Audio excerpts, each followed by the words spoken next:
Alors, dans cet exemple, je vais faire un test sur une moyenne, mais j'ai fait un autre test sur une moyenne, mais la plupart du temps, c'est un test soit égal, soit ne pas égal. Alors là, je vais faire un test inférieur ou supérieur à.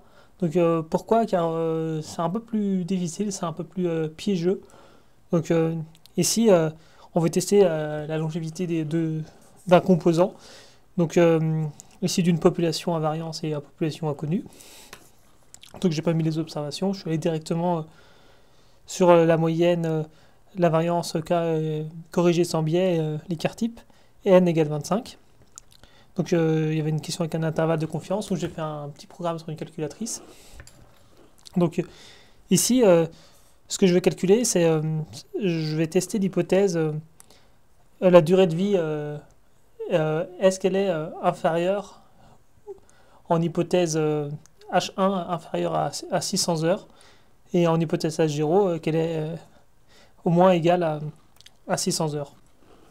Alors, l'exercice, le test, ça va être H0 mu égale à 600 contre l'hypothèse alternative mu est inférieur à 600.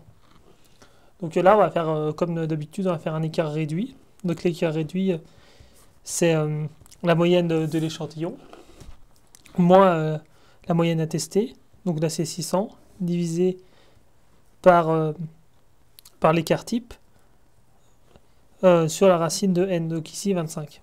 Donc ici, j'ai 576 moins 600 divisé par 34 divisé par racine de 25.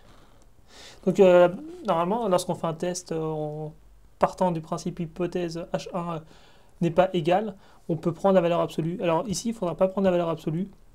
Il faudra laisser le signe, que ce soit négatif ou positif.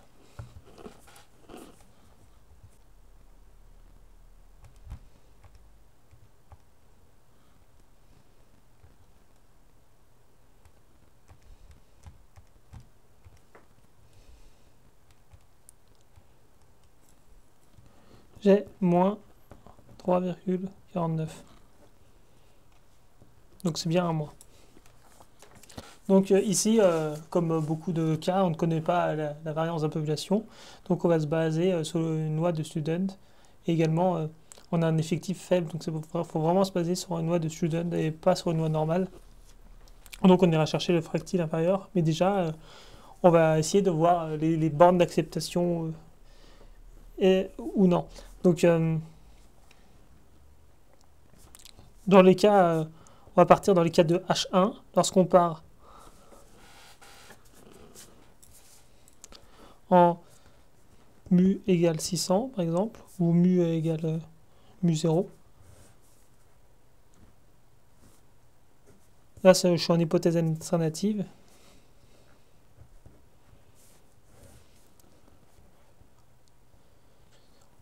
Ou 600. Donc pour partir de cette hypothèse alternative, on acceptera H1, H0, dans le cas où la valeur Z en absolu est inférieure ou égale à V de T, alpha sur 2, n-1. Donc là, on a une hypothèse dit bilatérale. H1 d'un côté, et là, on a H0. Donc c'est pour ça qu'on divise alpha par 2. Alors là, il y a une petite astuce que j'utilise. Là, si on part du principe, on change le sens du signe. Donc là, je suis toujours pour la variance inconnue.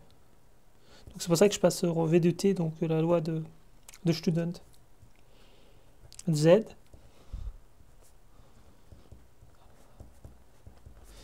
Et là, c'est l'inverse. V de T alpha n-1.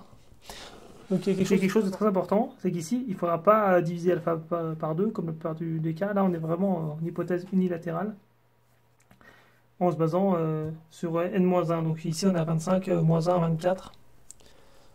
Donc si on connaît la variance, c'est quasiment la même chose, simplement on va estimer sur la loi normale. Donc je vais prendre les noix de... les tables... donc c'est celle-là. Donc à 0,085, l'hypothèse la plus utilisée. Donc à 25 moins 1 DDL, ça fait 24. 1,71. Donc V de T, donc 0,05 24 est égal à 1,71. Donc moi dans mon cas, je vais tester si la durée de vie d'un composant est inférieure en hypothèse alternative à 600. Donc là la chose la plus importante, là on laisse, et c'est là.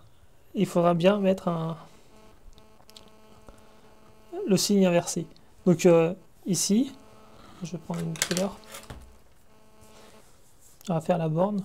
Donc en partant U vers 0 pour H1, on va faire un tableau. Donc je suis à mon seuil c'est 1,71, c'est ça que j'ai trouvé. Je mets bien le signe moins. Et donc ici, moi je me trouve à moins 3,49.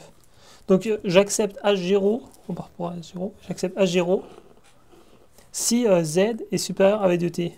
Donc là je suis en H0 et là je suis en H1. Dans ce cas là. Donc moi dans mon cas, Z est inférieur à V de T, alpha n-1, donc moi j'ai moins 3,49 à moins 1,71. Je refuse ou je rejette l'hypothèse H0 et j'accepte H1. La durée de vie des composants n'est pas égale à 600 heures, elle est inférieure. Donc après je le ferai sur le logiciel statistique.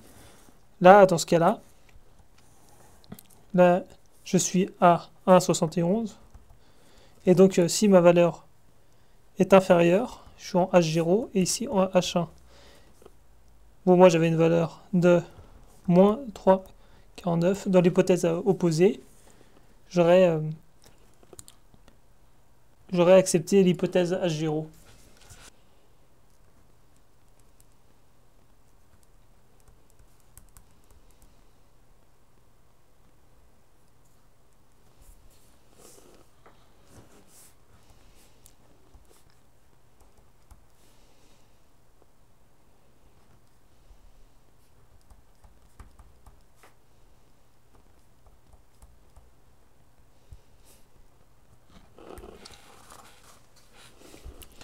On accepte.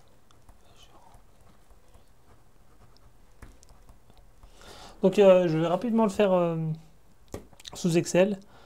Donc là clairement les pièces n'ont pas une valeur, une durée de vie de 600 heures. Donc on aurait même pu faire un seuil. Si on avait fait, alors si je prends mes 600 heures et que en unilatéral je prends mon fractile 1,71 fois 34 divisé par racine de 25. Voilà, trouver le seuil minimum pour faire varier l'hypothèse. Bon, c'est pas demandé, mais je vais rapidement le faire sur R pour vous montrer les signes à utiliser. Donc less ou greater. Donc voilà pour ces hypothèses inférieures ou supérieures pour un test sur une moyenne. Ah, ici, H1 inférieur à mu 0. Voilà.